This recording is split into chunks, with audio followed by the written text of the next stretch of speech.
Oh Krishna, you are happy seeing me in my condition. If you are happy seeing me in this my condition, let my condition be like this forever. If you are not happy, please bring some changes so that you will become happy. நான் சொல்றது புரியுதுங்களா? கிருஷ்ணா என்னுடைய நிலைமை பார்த்து உங்களுக்கு திருப்தியாக இருந்தால் என்னுடைய நிலைமை இப்படியே இருக்கட்டும். ஆனால் என்னுடைய நிலைமை உங்களுக்கு திருப்தியை கொடுக்கவில்லை என்றால் என்னுடைய நிலைமையிலே நீங்கள் சில மாறுதல் கொண்டு வரலாம். அதன் மூலமாக உங்களுக்கு திருப்தி கிடைக்கட்டும். சொல்றது புரியுது? நம்மளதெல்லாம் நம்ம என்ன பண்ணணும்? சம்சித்தி ஹரிதோஷனம். என்னுடைய நிலைமை எனக்கு தேவையில்லை, நான் எந்த நிலைமையில் இருந்தால் அது உனக்கு திருப்தியாக இருந்தால் போதும் Krishna. That is the top most. உங்களுக்கு விருப்பம் இருந்தால் உத்தராவில் நான் எதுக்கு அது டாப் மோஸ்ட் சொல்கிறேன்? கிருஷ்ணா உனக்கு விருப்பம் இருந்தால் அது என்னை சாவடிக்கிட்டோம். ஆனால் என்னுடைய குழந்தை வந்து உன்னுடைய பார்ட் அண்ட் பார்சல். யாராவது பெற்றவங்க அந்த பிள்ளையை கண்ட்ரோல் பண்ண முடியுமா? ஏதாவது உடம்பாயிட்டாக்க அவங்கள சரி பண்ண முடியுமா? நான் பெற்றேன்டா உன்னை எனக்கு திட்டமிட்ட முடியும். அவனுக்கு ஏதாவது ஆயிட்டாக்க சரி பண்ண முடியுமா? டாக்டர் கிட்ட தான் ஓடி போகணும். ஏன்?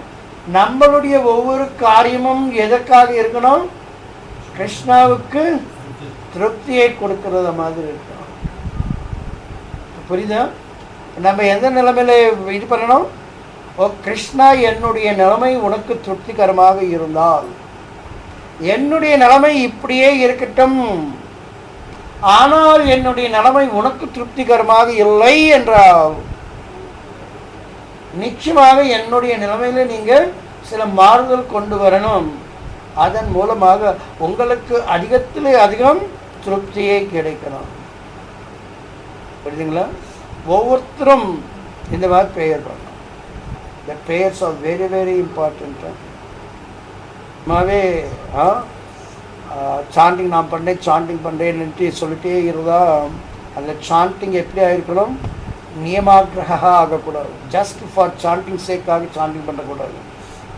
சாண்டிங் பண்ணுறது ஃபார் தி அட்வான்ஸ்மெண்ட், பியூரிஃபிகேஷனே நடக்கவில்லை என்றால் அந்த சாண்டிங் இஸ் பேரட் சாண்டிங். அந்த கிளி கூட நம்ம எது சொன்னாலும் அது சொல்லுவோம். அதுபோல் நம்மளும் ஹரே கிருஷ்ணா சொல்லிட்டே இருக்கவே தவிர அதில் இருந்து எந்த விதமான பியூரிஃபிகேஷன் ஆகாது. ஏன்? அந்த அட்வான்ஸ்மெண்ட்டுக்காக, பியூரிஃபிகேஷனுக்காக நம்ம பண்ணுறோம். டாப் மோஸ்ட் இதில் வந்து கிருஷ்ணா உன்னுடைய ஆனந்தம்தான் என்னுடைய வாழ்க்கை. என்னுடைய நிலைமை எப்படி இருந்தாலும் ஓகே, உனக்கு திருப்திகரமாக இருந்தால் போதும். என்னுடைய நிலைமை உனக்கு திருப்திகரமாக இல்லை என்றால் என்னுடைய நிலைமையில் நீங்கள் மாறுதல் கொண்டு வரலாம். அதன் மூலமாக உங்களுக்கு அதிகத்தில் அதிகமான திருப்தியை கொடுக்கும். சரிங்களா? ஸோ இந்த prayers are very very important. இந்த ப்ரேயர் வந்து பண்ணும்போது ஒரு கவனிக்கணும், நம்ம கிருஷ்ணனோட நேரடியிலே பேசுகிற மாதிரி. கிருஷ்ணன் இங்கே இருக்க வேண்டிய அவசியம் இல்லை. கிருஷ்ணகிட்ட நம்ம பேசணும். இந்த மாதிரி பேசி உங்களுக்கு 10 தடவை இல்லை 11ஆம் தடவை 12ஆம் தடவை கிருஷ்ணன் உங்களுக்கு ரிப்ளை தருவான். அந்த ரிப்ளை உங்களுக்கு புரியும். ஆனால் முதல் தடவை ரிப்ளை பண்ணுவான், ஆனால் நம்மளுக்கு புரியாது. 10 தடவை 12 தடவை பண்ணிகிட்டே இருந்தாக்கா ஒரு சமயத்தில் அது இண்டிகேஷன் நம்மளுக்கு தெரிஞ்சிடலாம். புரியுதா? அதனால் ப்ரேயர்ஸ் இந்த விதத்தில் இருக்கும். நம்ம பண்ணிக்கொண்டு இருக்கிற ஒவ்வொரு காரியமும் கிருஷ்ணாவுடைய திருப்திக்காக. உங்களுக்கு விருப்பம் இருந்தால் அந்த சக்தி என்னை சாவடிக்கட்டும் கிருஷ்ணா, ஆனால் என் குழந்தை மட்டும் இல்லை. புரியுதுங்களா? ஸோ இந்த இது உத்தரா பண்ண prayer is very very important. நம்ம வாழ்க்கையில் நம்ம எந்த நிலைமையில் இருக்கிறோமோ அதுக்கு தகுந்த மாதிரி நம்மளும் ப்ரேயர் பண்ணுறோம். திஸ் இஸ் கால் கேஸ் ஸ்டடின்னு நான் சொல்லிட்டு இருக்கிறேன்.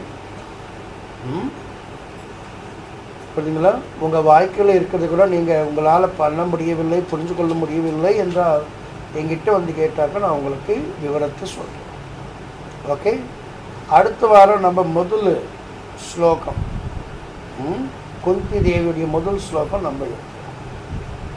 அது முன்னே ப்ரேயர்ஸ் பற்றியும் புரியுது. அது கூட குந்தியோட அது கூட ப்ரேயர்ஸ் தான். அது கூட ப்ரேயர்ஸ் தான். 8வது அத்தியாயம். இப்போ நம்ம இருக்கிறது 8வது அத்தியாயத்துலேயே.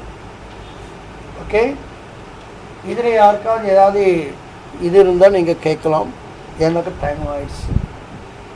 நம்ம அடுத்த வாரம் இது கன்டினியூஷன் பண்ணலாம். இன்றைக்கி சொல்கிறது நான் எல்லாம் கம்ப்ளீட்டாக ப்ராக்டிக்கல் ஆஸ்பெக்ட் தான். நம்ம வாழ்க்கையில் எப்படி ஏற்றுக்கணும் என்றது தான் இப்போ எனக்கு அதுதான் முக்கியம்.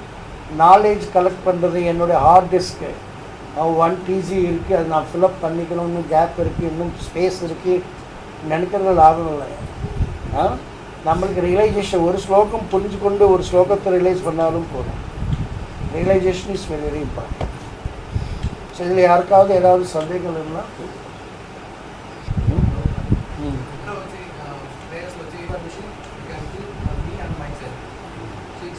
the point is, Parikshit Maharaj was the last for the dynasty.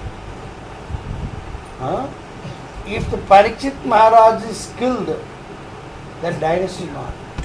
So that no one likes. Even Krishna doesn't like. That is certain. Which is certain that we cannot ask. தெரிஞ்சதை கேட்கக்கூடாது, தெரியாததான் கேட்கணும். இப்போ இது வந்து சொல்லிக் கொடுக்குறேன், புத்தரா சொல்லிக் கொடுக்குறேன்.